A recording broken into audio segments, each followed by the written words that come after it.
Hi guys, good morning. Welcome to March 15, 2021 హిందూలోని editorial చూద్దాం. ఈ వీడియోలోకి వెళ్ళబోయే ముందు ఈ వీడియోని మీరు చివరి వరకు చూడండి. నచ్చితే లైక్ చేయండి, షేర్ చేయండి. మీరు ఏదైనా చెప్పాలి అనుకుంటే కింద కామెంట్ రూపంలో తెలియజేయండి. ఇంకా సబ్స్క్రైబ్ అవ్వాలంటే సబ్స్క్రైబ్ అవ్వండి. ఇక ఫస్ట్ ఆర్టికల్ వచ్చేసి సమ్మిట్ స్పిరిట్. దీంతోపాటు ఈ యొక్క డిస్క్రిప్షన్లో టెలిగ్రామ్ ఛానల్ అనేది ఇస్తున్నానండి. ఎవరికైనా కానీ ఈ యొక్క హిందూ పేపర్ కావచ్చు, వొకాబులరీ వర్డ్స్ అనేవి పొందాలి అంటే డిస్క్రిప్షన్లో ఉంటుంది టెలిగ్రామ్ ఛానల్లో జాయిన్ అవ్వండి. ఇక ఫస్ట్ ఆర్టికల్ వచ్చేసి సమ్మిట్ స్పిరిట్. అంటే ఈ యొక్క సమ్మిట్ స్పిరిట్ ఏంటంటే ఒక కూటమి కావచ్చు, లేకపోతే ఏదైనా కానీ అంటే కొన్ని దేశాలు కలిసి ఒక చోట కూర్చున్నాను అనుకుంటే దాన్ని సమ్మిట్ అంటాం. దాని యొక్క ఏదైతే స్పిరిట్ ఏదైతే ఉందో దాని యొక్క ఉద్దేశం కావచ్చు, దాని యొక్క లక్ష్యాలు ఏవైతే ఉన్నాయో దాని గురించి మాట్లాడేదన్నమాట. క్వాడ్ అనేది ఉందన్నమాట. ఈ క్వాడ్లో మన ఇండియా, యూఎస్ ఒకటి, తర్వాత జపాన్, ఆస్ట్రేలియా, ఇవి 4 కూడా కలిపి క్వాడ్గా ఏర్పడినాయి అనమాట. అంటే ఇప్పుడు మనం ఇండో పసిఫిక్ రీజియన్లో ఈ యొక్క భాగాలు అనమాట. అంటే ఇప్పుడు మాకు ఈ యొక్క యుఎస్, జపాన్ అవి కనుక చూస్తే కనుక ఈ యొక్క పసిఫిక్ మహాసముద్రం, ఆస్ట్రేలియా కూడా వస్తుంది. సో ఇండియా ఈ హిందూ మహాసముద్రంతో బార్డర్స్తో కలిసి ఉన్నటువంటి దేశాలు అనమాట. ముఖ్యంగా జపాన్, ఆస్ట్రేలియా, ఇండియా అనేవి. సో ఈ యొక్క ప్రాదేశిక ప్రాంతం అంతా కూడా వీళ్ళు ఏం చేస్తున్నారంటే చైనా యొక్క ఆధిపత్యాన్ని ఆపడం కోసం ఈ 4 దేశాలు అనేవి ఒక కూటమిగా ఏర్పడినాయి అనమాట. సో ఈ యొక్క కూటమి ఏదైతే ఉందో దానికి సంబంధించినటువంటి సమ్మిట్ అనేది జరిగింది రీసెంట్గా. ఆ సమ్మిట్కి సంబంధించినటువంటి ఆర్టికల్ అనమాట. The Quad broadens India's interest on its geopolitical horizons further. అంటే ఇప్పుడు ఈ యొక్క క్వాడ్ ఏదైతే ఉందో ఈ 4 దేశాల యొక్క కూటమి ఏదైతే ఉందో భారతదేశానికి సంబంధించినటువంటి ఏవైతే ప్రాధాన్యతలు, ఇంట్రెస్ట్లు ఏవైతే ఉన్నాయో వాటిని ఇంకా పెద్దవి చేసిందనమాట. ముఖ్యంగా ఈ యొక్క జియోపొలిటికల్ అంటే ఏంటంటే ప్రాదేశికపరమైనటువంటి రాజకీయాలు, అంటే భౌగోళిక రాజకీయాలు అంటారు. ఆ ప్రాంతంలో కలిగినటువంటి రాజకీయాలు అంటే భౌగోళికంగా కనెక్ట్ అయినటువంటి దేశాల మధ్య కొన్ని రాజకీయ సంబంధాలు అనేవి ఉంటాయి. ఆ యొక్క రాజకీయ సంబంధాలు ఏవైతే ఉన్నాయో వాటి ఇంకా బలోపేతం చేసే విధంగా మనం ఇంకా బలంగా అయ్యే విధంగా చేసినాయి అన్నమాట. The virtual summit that brought together leaders of the quadrilateral security dialogue or quad last week continued both broad substance and deeply symbolism. అంటే ఇప్పుడు మనం కనుక చూస్తే ఈ యొక్క వర్చువల్ సమ్మిట్ అనమాట ఆన్లైన్లో జరిగింది. ఇది ఇప్పుడు ఏంటంటే కోవిడ్-19 కారణంగా ఎవరు కూడా డైరెక్ట్గా సమ్మిట్ అవ్వట్లేదు. సో వర్చువల్ సమ్మిట్ అనేది జరిగిందనమాట. దీనికి సంబంధించి ఈ యొక్క క్వాడ్రిలేటరల్ సెక్యూరిటీ డైలాగ్ అనమాట. అంటే 4 ఉన్నాయి కాబట్టి క్వాడ్ అన్నాం. 4 అంటే 4 భుజాలు కలిగిందని మనం క్వాడ్రిలేటరల్ అంటాం కదా. సో ఆ క్వాడ్రిలేటరల్ సెక్యూరిటీ డైలాగ్ అనేది క్వాడ్ అనేది లాస్ట్ వీక్లో జరిగిందనమాట. సో ఇప్పుడు దీనికి సంబంధించి ఏదైతే broad substance and deeply symbolised, ఈ యొక్క ముఖ్యమైనటువంటి ఉద్దేశంతో పాటు ఒక సింబాలిజంగా, ఒక చిహ్నంలాగా మారిపోయిందనమాట. Countering any perception that the Quad is mainly a talk shop, the outcomes announced by US President Biden and Prime Minister Morrison and Suga include a vaccine initiative and joint working groups to cooperate on critical technology as well as climate change. So ఇప్పుడు ఈ యొక్క countering any perception అంటే ఇప్పుడు మనం ఏదైతే ఉద్దేశాలు, కొన్ని ఉద్దేశాలు అనేవి ఉంటాయి వాటన్నిటిని కౌంటర్ చేస్తూ, అంటే విభేదిస్తూ, అంటే వాటికి వ్యతిరేకంగా కౌంటర్ ఇస్తూ ఈ యొక్క క్వాడ్కి సంబంధించినటువంటి ఈ యొక్క టాక్ షాప్ అనేది జరిగిందనమాట. చర్చలు అనేవి జరిగిందనమాట. ఈ యొక్క టాక్ షాప్లో వీళ్ళకి ఏమైతే అంటే వచ్చిన అవుట్కమ్స్ ఏవైతే ఉన్నాయో, ఫలితాలు అనేవి అనౌన్స్ చేశారు. ఎవరు అనౌన్స్ చేశారు? యుఎస్ ప్రెసిడెంట్ అయినటువంటి డొనాల్డ్ ట్రంప్, భారతదేశ ప్రైమ్ మినిస్టర్ అయినటువంటి నరేంద్ర మోడీ, మోరిసన్ ఈ యొక్క ఆస్ట్రేలియా ప్రధాని, సుగే యొక్క అంటే జపాన్కు సంబంధించినటువంటి ప్రధాని, వీళ్ళందరూ కూడా ఏంటంటే ఈ యొక్క వాటి కొన్ని అంశాల గురించి ప్రస్తావించారన్నమాట. దాంట్లో ఏ అంశాలు ఉన్నాయంటే వ్యాక్సిన్ ఇనిషియేటివ్, అంటే వ్యాక్సిన్ అనేది ఎలా పంపిణీ చేయాలా, దాంతోపాటు జాయింట్ గ్రూప్ కోఆపరేషన్ అనమాట. అంటే క్రిటికల్ టెక్నాలజీ అంటే చాలా ముఖ్యమైనటువంటి కొన్ని అంటే క్లిష్టతరమైనటువంటి లేకపోతే తీవ్రమైనటువంటి టెక్నాలజీకి సంబంధించినటువంటి ఈ 4 దేశాలు అనేవి కలిసి పనిచేయాలి. దాంతోపాటు క్లైమేట్ చేంజ్లో కూడా భాగస్వామ్యులు అవ్వాలి అని చెప్పేసి వీళ్ళ యొక్క మాటల అవుట్కమ్స్ అనేవి వచ్చినాయి అనమాట.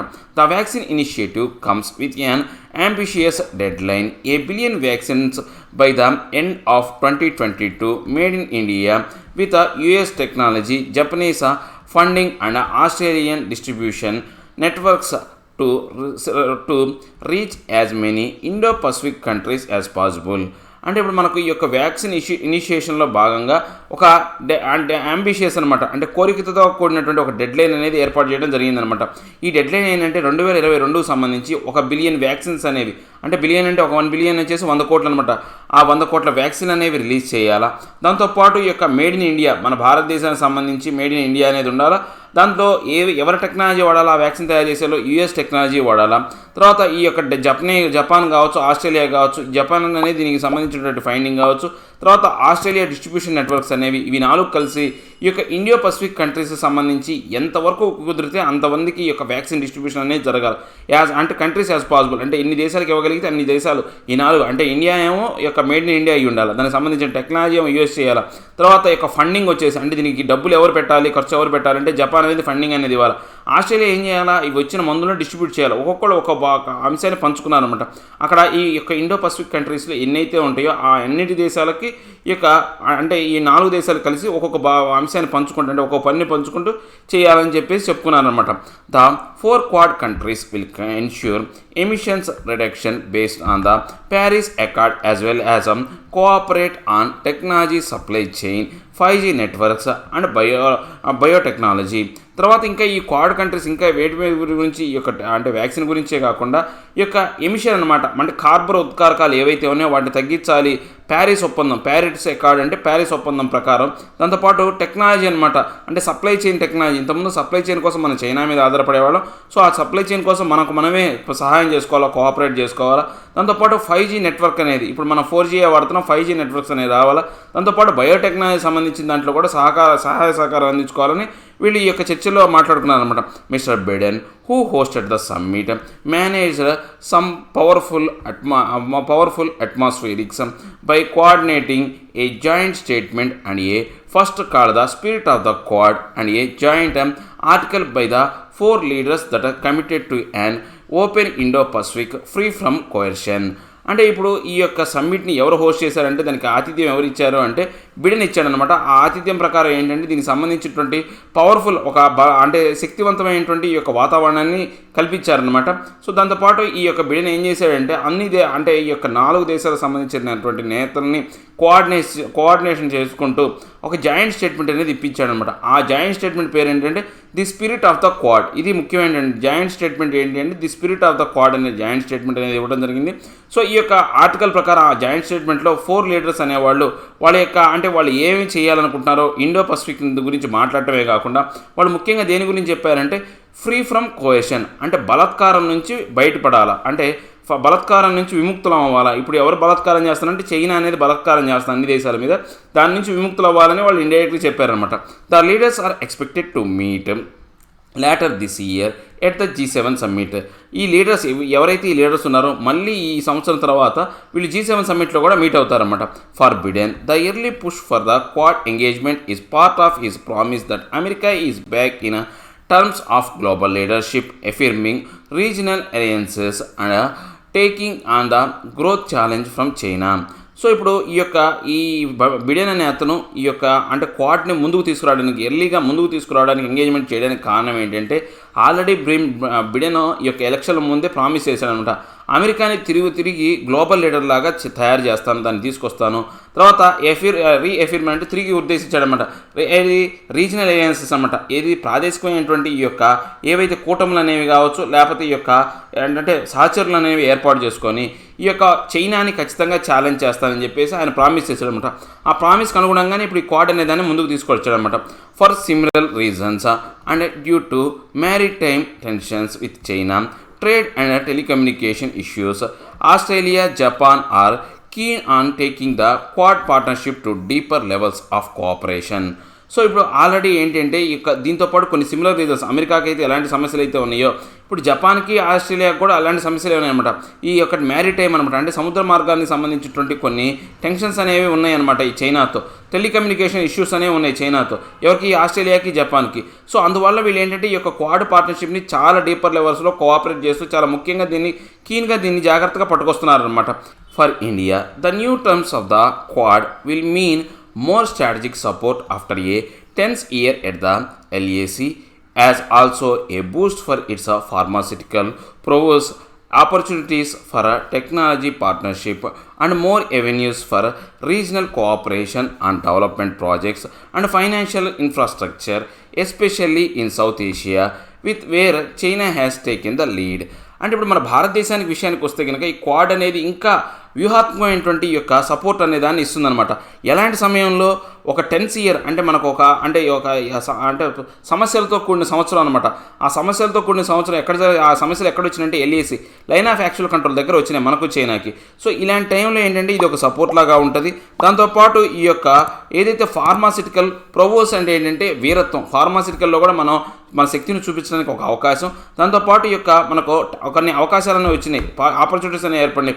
టెక్నాలజీ పార్ట్నర్షిప్ కావచ్చు, దాంతోపాటు కొన్ని ముఖ్యమైనటువంటి దారులు, ఎవెన్యూస్ అంటే ఏంటంటే దారులు అనమాట, ఏది రీజనల్ కోఆపరేషన్ కోసం, తర్వాత డెవలప్మెంట్ ప్రాజెక్ట్ కోసం, తర్వాత ఈ యొక్క ఫైనాన్సింగ్ ఇన్ఫ్రాస్ట్రక్చర్ అంటే ఏంటి, మనకు ఏదైతే మన ఆర్థికపరమైనటువంటి ఈ యొక్క మౌలిక సదుపాయాలు ఏర్పరచుకోవడానికి ఒక ఆర్థికపరమైనటువంటి సహాయం కోసం ఇక్కడ ముఖ్యంగా సౌత్ ఏషియా అంటే మనకు ఏదైతే ఈ యొక్క గల్ఫ్ కంట్రీస్ ఏరియాలో మనకు ఒక శక్తివంతమైనటువంటి అంటే సహాయం అనేది దొరుకుతుందన్నమాట.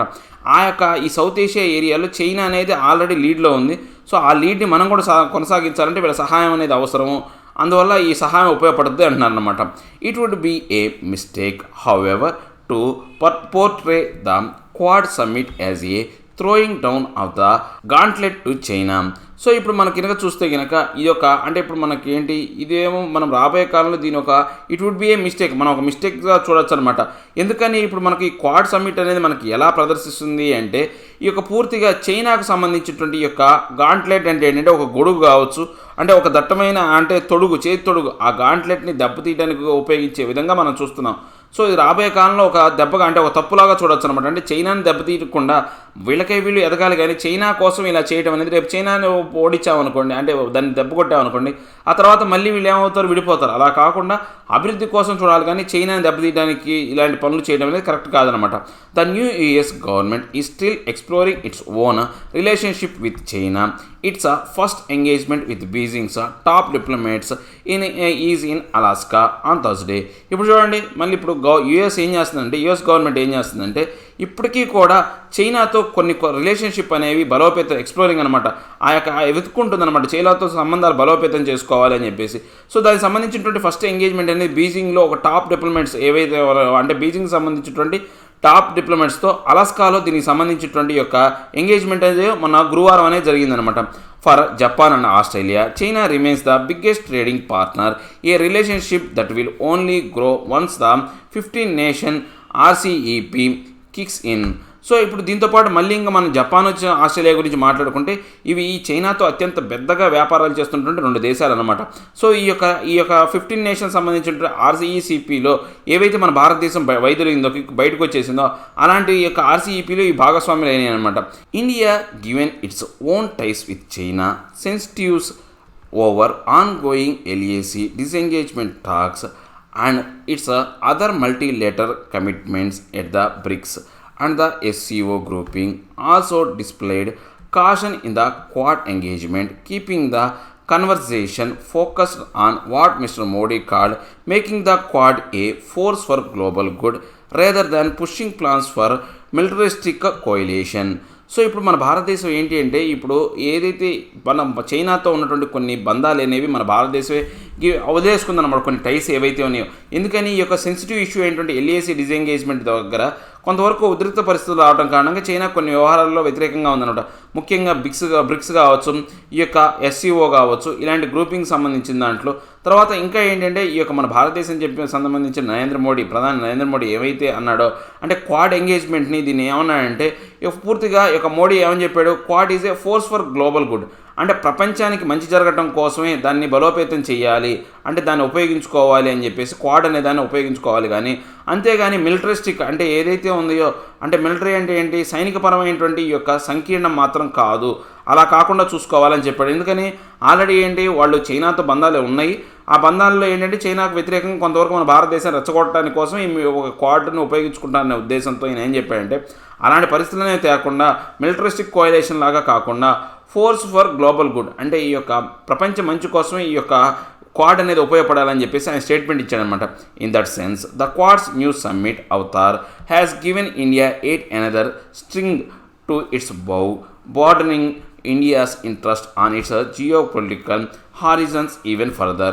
సో ఇప్పుడు ఈ యొక్క కొత్త సమ్మిట్ అవుతారు. కొత్తగా వచ్చినటువంటి ఈ యొక్క సమ్మిట్ వల్ల ఏమవుతుందంటే ఈ యొక్క అనదర్ స్ట్రింగ్ అనమాట, అంటే మన బాణం అనేది ఇంకో బాణం ఎక్కువ పెట్టింది మన భారతదేశం. స్ట్రింగ్ టు ఇట్స్ బౌ అంటే ఏంటంటే బాణాన్ని ఎక్కువ పెట్టిందనమాట. ఈ యొక్క ఎక్కువపెట్టిన బాణం అనేది భారతదేశానికి సంబంధించినటువంటి ఇంట్రెస్ట్ ఏవైతే ఉన్నాయో, అంటే ఈ యొక్క మన యొక్క ప్రాదేశికపరమైనటువంటి జియోపొలిటికల్ అంటే భౌగోళికమైనటువంటి రాజకీయాలకు సంబంధించినటువంటి అంశాలను ఇంకా బ్రాడనింగ్ అనమాట, అంటే దాన్ని ఇంకా పెద్దది చేస్తూ ఈ యొక్క హార్జన్ని ఇంకా ముందుకు తీసుకోవాలనే ఉద్దేశంతో ఇలాంటి పనులు చేసినాయని చెప్తున్నాను అనమాట. ఏం లేదండి, ఇప్పుడు క్వాడ్ సమ్మిట్ అనేది అంటే జరిగింది, మరి రీసెంట్గా లాస్ట్ వీక్ అనేది జరిగిందనమాట.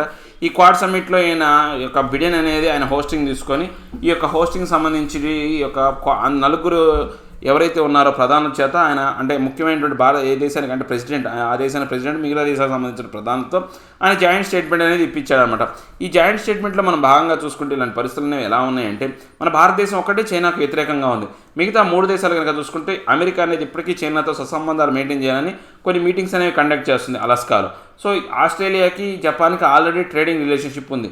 మన భారతదేశం మాత్రమే అలాంటిది లేదనమాట. ఇప్పుడు పరిస్థితి ఎలా ఉందంటే భారతదేశాన్ని రెచ్చగొట్టడం కోసం, చైనాని దెబ్బతీయడం కోసం భారతదేశాన్ని ఉపయోగించుకున్నట్టు ఉంది.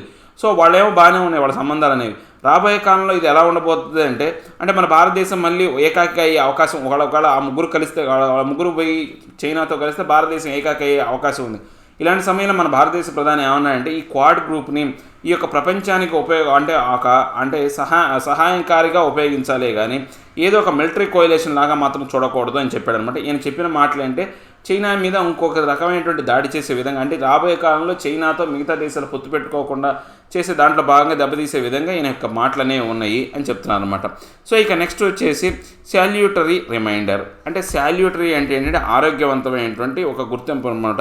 అంటే శాల్యూటరీ రిమైండర్ అంటే ఏంటంటే ఆరోగ్యకరమైన లేదా సంతృప్తికరమైనటువంటి ఒక గుర్తు తెచ్చుకోవడం, అంటే గుర్తు పెట్టుకోవడం అనమాట. ఇలాంటి ఎప్పుడైనా సరే మాటలనే మనం శాల్యూటరీ రిమైండర్ ఇవన్నీ కనుక మనం చూస్తే కనుక ఎక్కడి నుంచి వస్తాయంటే దేనికి సంబంధించి వస్తాయంటే ఎకానమీకి సంబంధించినటువంటి వస్తాయి అనమాట. ఎకానమీకే ముఖ్యంగా సంబంధించినటువంటి అంశాలు అనమాట. సో ఎందుకని రాబోయే కాలంలో అంటే ఎకానమీ అనేది ఎలా ఉండబోతుంది, దేశ ఆర్థిక వ్యవస్థ అనేది ఎలా ఉండబోతుందని చెప్పే ఆర్టికల్ అనమాట. Policy makers must focus on maintaining price stability given the volatile food and fuel cost. అంటే ఇప్పుడు పాలసీ మేకర్స్ ఎవరైతే ఉన్నారో, అంటే ఎవరైతే చట్టాలు చేసేవాళ్ళు ఎవరైతే ఉన్నారో వాళ్ళని పాలసీ మేకర్స్ అంటాం. వాళ్ళు ముఖ్యంగా వాళ్ళ యొక్క దృష్టి దేని మీద, ఫోకస్ అనేది దేని మీద ఉండాలి అంటే ఈ యొక్క ప్రైస్ స్టెబిలిటీని, అంటే రేట్ల యొక్క స్థిరత్వాన్ని మెయింటైన్ చేసే విధంగా ఉండాలి. ముఖ్యంగా ఏంటంటే ఈ యొక్క ఫుడ్ కావచ్చు, ఫ్యూయల్ కాస్ట్ అనేవి ఎప్పుడు కూడా వాలటైల్ అనమాట. ఒక స్థిరత్వం అనేది ఉండదన్నమాట. చలనం అనేది ఎక్కువగా ఉంటే, మార్పులు అనేది ఎక్కువగా జరుగుతుంటే దాన్ని వాలటైల్ అంటాం. సో వాటికి ఏంటంటే మార్పులు అనేవి, హెచ్చుతగ్గులు అనేవి ఎక్కువగా ఉంటాయి అని చెప్తున్నాను అనమాట.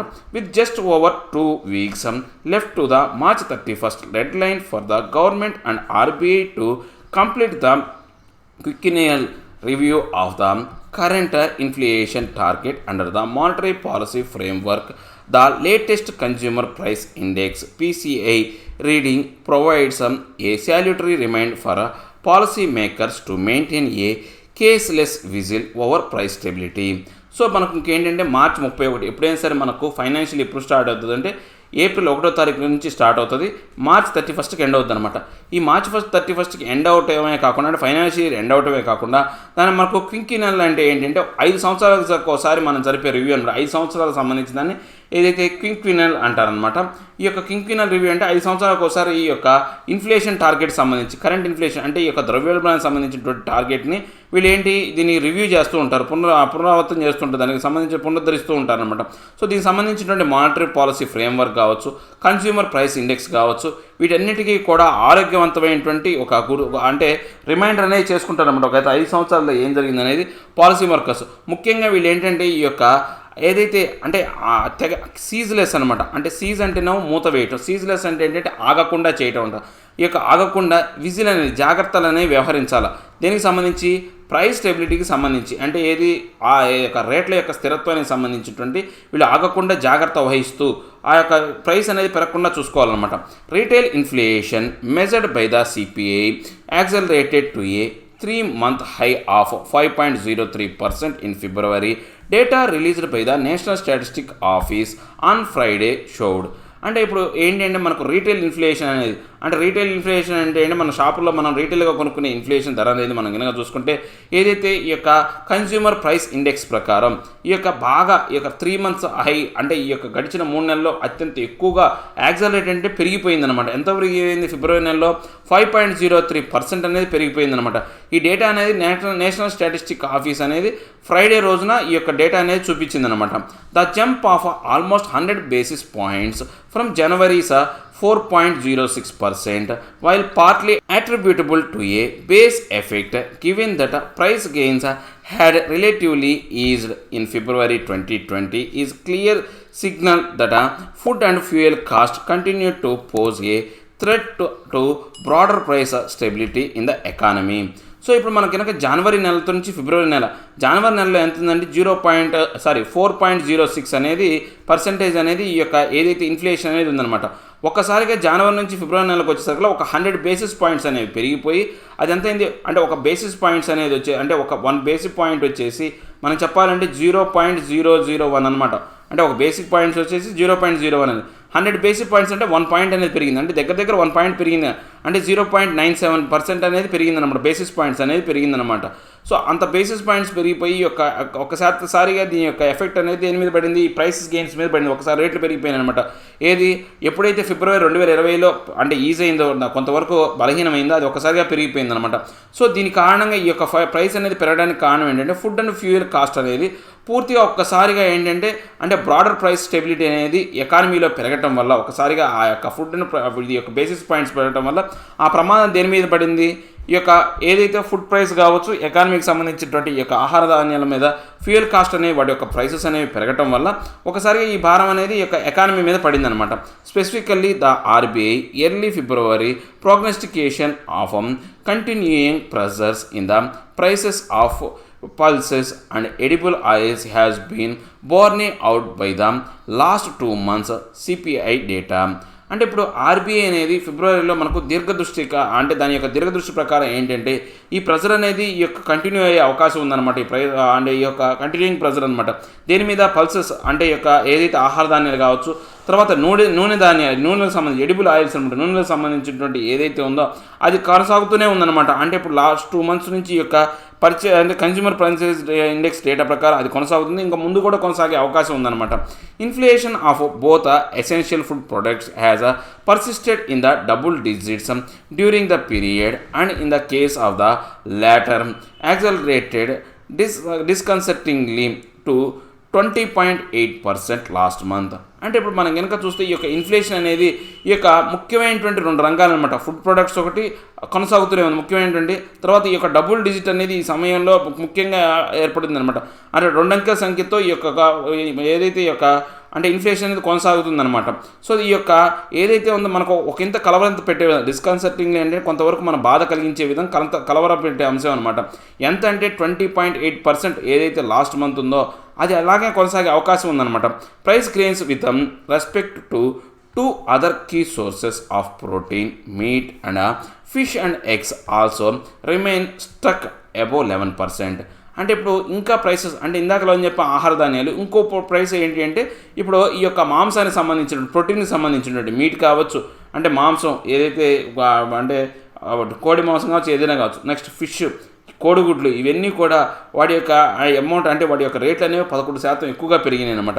And the deflation in the vegetable cost which had helped offset the generalised pressure in food inflation also warned considerably in February to -6.7% from -15.8% in January. అంటే ఇప్పుడు మనం కనుక చూస్తే ఈ యొక్క వెజిటేబుల్ కాస్ట్ అంటే కూరగాయల ధరలు మాత్రం కొంతవరకు తగ్గినాయి అనమాట. డిఫ్లేషన్ అంటే తగ్గినాయి అనమాట. దానివల్ల ఏంటంటే ఈ యొక్క జనరలైజ్డ్ ప్రెజర్ అనేది కొంతవరకు తగ్గింది, హెల్ప్ ఆఫ్సెట్ అనమాట. దాన్ని కొంతవరకు ఆ జనరలైజ్డ్ ప్రెజర్ అనేది తగ్గి ఫుడ్ ఇన్ఫ్లేషన్ ఏదైతే ఉందో ఆహార ద్రవ్యోల్బణం ఏదైతే ఇన్ఫ్లేషన్ మనం కనుక చూసుకుంటే మన కన్సిడరబుల్గా మనకు ఫిబ్రవరిలో ఎంత ఉంది? 15.8% -15.8% ఉంది. అది జనవరి నెలకు వచ్చేసరికి -6.7 అనేది పడిపోయింది అనమాట. కొంతవరకు తగ్గింది ఫుడ్ ప్రైస్ల వల్ల ఏదైతే ఉందో ఈ యొక్క వెజిటేబుల్స్ వల్ల. The upshoot was that food and beverages as a combined category with a weight of 54.2% in the CPI witnessed an almost 160 basis points quickening in inflation to 4.25% last month from January's 2.67%. అంటే ఇప్పుడు మనకు ఏదైతే ఉందో ఈ food price కావచ్చు, ఈ యొక్క beverage అనమాట, ఈ యొక్క ఏదైతే మనం తీసుకునే యొక్క ఏవైతే అంటే మనం కొన్ని డ్రింక్స్ ఏవైతే ఉన్నాయో బ్యావరేజెస్ అంటాం, అవి కూడా ఈ యొక్క కంబైన్డ్ కేటగిరీలో మనం చూసుకుంటే వాటి యొక్క ఆ యొక్క వెయిట్ అనేది 54.2% ఏదైతే కన్జ్యూమర్ ప్రైస్ ఇండెక్స్ ప్రకారం రేట్లు పెరిగినాయి అనమాట. సో దీని ప్రకారం మనకు 160 బేసిస్ పాయింట్స్ అంటే 1.6% అనేది ఈ యొక్క పాయింట్స్ అనేది క్విక్గా పెరిగిపోయి ఈ ఇన్ఫ్లేషన్ అనేది 4.25% అనేది పెరిగిపోయింది అనమాట లాస్ట్ మంత్ అనేది. జనవరి మంత్లో చూసుకుంటే ఎంత ఉంది, 2.67 అయింది. సో ఇప్పుడు ఇది పెరగడం వల్ల అంటే 2.67 ప్లస్ 1.60 అన్నాం అనుకోండి, మొత్తం ఏమవుతుంది, మొత్తం 4.27 అవుతుంది. అంటే దగ్గర అంటే అంత పెరిగి ఇప్పుడు ఏమైంది 4.25 అయింది అనమాట దగ్గర. అంటే ఒక బేసిక్స్ పాయింట్ మీద చెప్పుకున్నాం కదా 0.1% అని, 0.01% అని. ఇప్పుడు 160 అంటే 1.6 పాయింట్స్ అనమాట, పర్సెంటేజ్ అనమాట. Another equally worrisome source of inflationary pressure is the continuing upward trajectory in the prices of petroleum products. కానీ ఇంకా మనకు బాధ కలిగించి లేకపోతే మనం ఆందోళన కలిగించే అంశం ఏంటంటే రాబోయే కాలంలో ఈ పెట్రోలియం ప్రొడక్ట్స్ కాస్ట్ అనేది ఈ యొక్క ట్రాజెక్టరీ అనేది ఇప్పుడు అప్వర్డ్లోనే పెరుగుతుందన్నమాట.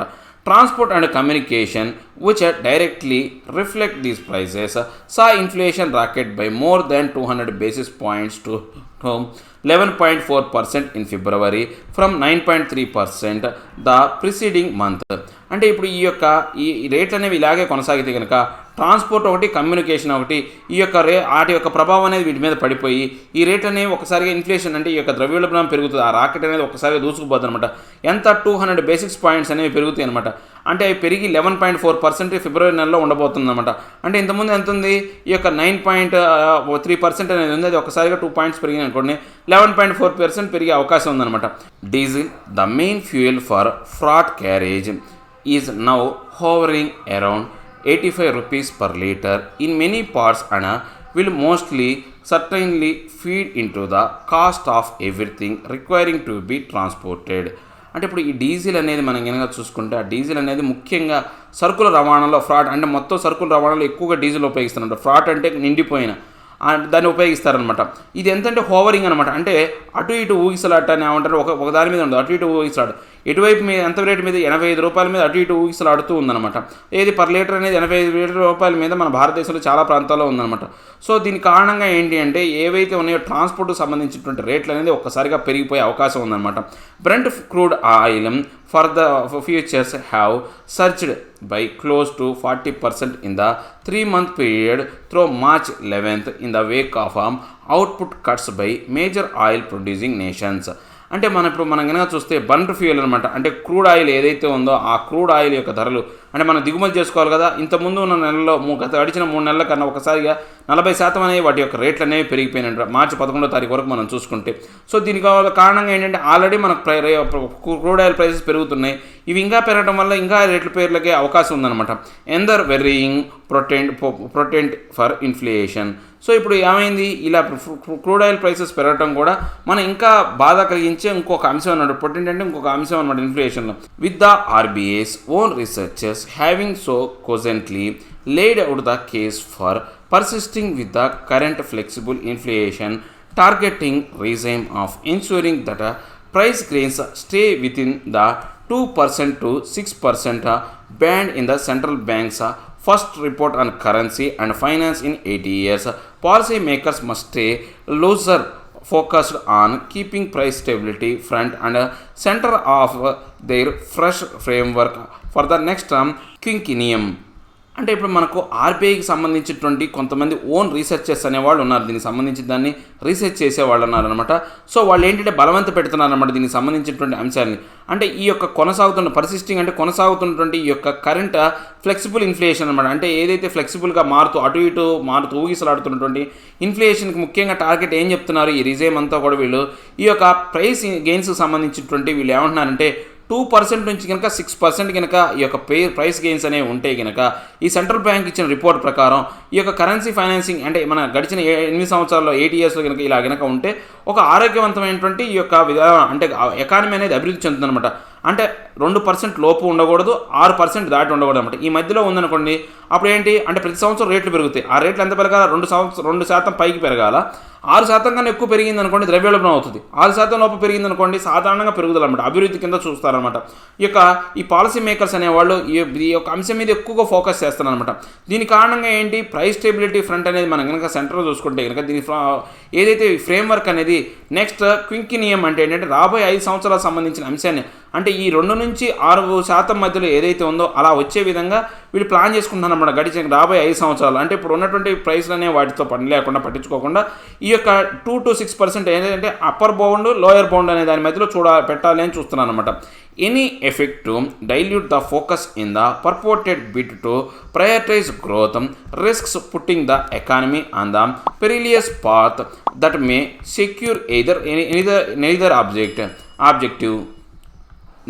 ఆబ్జెక్టివ్. అంటే ఇప్పుడు మనం కనుక చూస్తే కనుక అంటే ఇప్పుడు మనకు ఈ యొక్క ఎకానమీకి అంటే మనకు ఏవైనా కానీ దీన్ని బలహీనపరిచే డైల్యూట్ చేసే అంశాలు ఏవైతే ఉన్నాయో వాటి మీద ఫోకస్ పెడతారు అనమాట. ముఖ్యంగా దేనికి సంబంధించి ఈ యొక్క ప్రయారిటీ అనమాట. అంటే 2 to 6% ఏదైతే ప్రయారిటీ ఉందో దాని మీద ఎక్కువగా ఫోకస్ పెడుతున్నారు అనమాట. సో దానివల్ల ఏమవుతుందంటే ఈ యొక్క ఎకానమీ అనేది మనకు ఈ యొక్క పెరిలియస్ పాత్ అనమాట, హాని కలిగించే ఒక దారి, ఇది ఒక దారి అనేది. అంటే 2 to 6% మీద ఫోకస్ పెట్టారనుకోండి అది పెరగచ్చు, అంటే తగ్గడం అనేది జరగదు, కానీ 6% పైన పెరిగిందనుకోండి ప్రమాదకరమైనటువంటి పరిస్థితుల్లో పడే అవకాశం ఉందన్నమాట. సో దీని కారణంగా ఏంటంటే ఈ 2%ని మనం సెక్యూర్ చేయలేము, లేకపోతే 6%ని మనం ఈ నెయిదర్ ఆబ్జెక్టివ్స్ని మనం సెక్యూర్ చేయలేమన్నమాట. అలా కాకుండా ఏంటంటే ద్రవ్యోల్బణం తగ్గించే విధంగా వీళ్ళు చూసుకోవాలి, కానీ 2 to 6% బౌండరీస్ మధ్యనే మనం ఊగిసలాడాలి అనుకోవడం అనేది సరైనటువంటి అంశం కాదు అని చెప్తున్నాను అనమాట. ఏ లేదండి ఇప్పుడు ఎకానమీ అనేది మనం ఏమైనా చూసుకుంటే ఫుడ్ ప్రైసెస్ కావచ్చు ఇవన్నీ కూడా బాగా పెరిగిపోయాయి అనమాట.